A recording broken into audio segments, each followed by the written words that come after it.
Giants signed Bob Melvin. We talked about it a little bit last week. They had permission from the Padres to do an interview.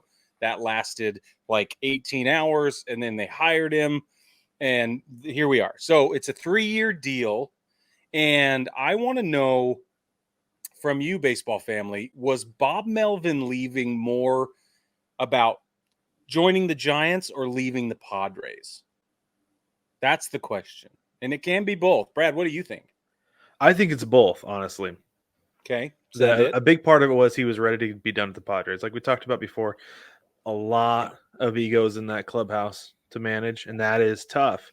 And I said last week that he hasn't proven to have the ability to manage egos. He just hasn't. I don't know that he doesn't have the ability. He just hasn't done it well thus far, right?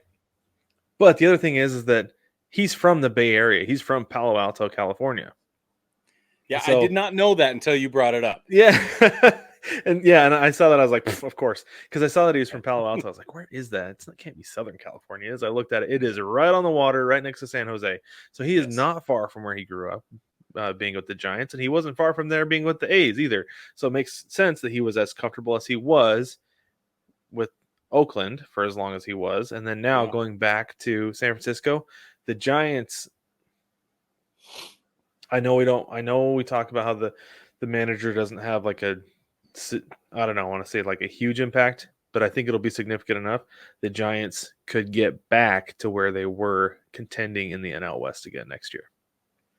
Yeah. It's hard to say the manager doesn't have a huge impact though. Like, well, the thing is though, is on the team. It does, but I think part of it, though, is that the manager's role has been diminished over the last decade or so because 100%. The front office has so much more to do with everything with analytics, right? Totally, yeah. Where they're like, okay, you're starting this lineup against this pitcher because they're splits, right? Like this guy hits best against lefties during day games, so he's going to hit over your regular starter. Yeah, exactly. Like stuff like that.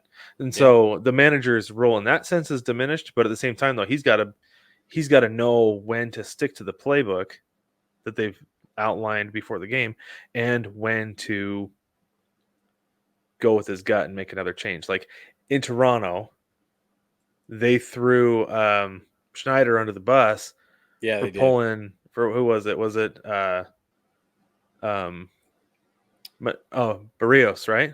They pulled Barrios. Yeah, Barrios. Yeah. Jeez. In the division that feels series. Like 100 years ago. I know, or in the wild card series, and the GM was like, "Oh, that was all his decision." Yeah, I don't believe you. I don't believe you.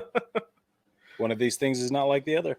Yeah, exactly. He can't be the only manager in the entire league that has sole autonomy over what decisions are made in the game. So I don't believe you. Yeah, I don't believe you either. But no, I think that Bob Melvin's going to have a tremendous impact in San Francisco, though.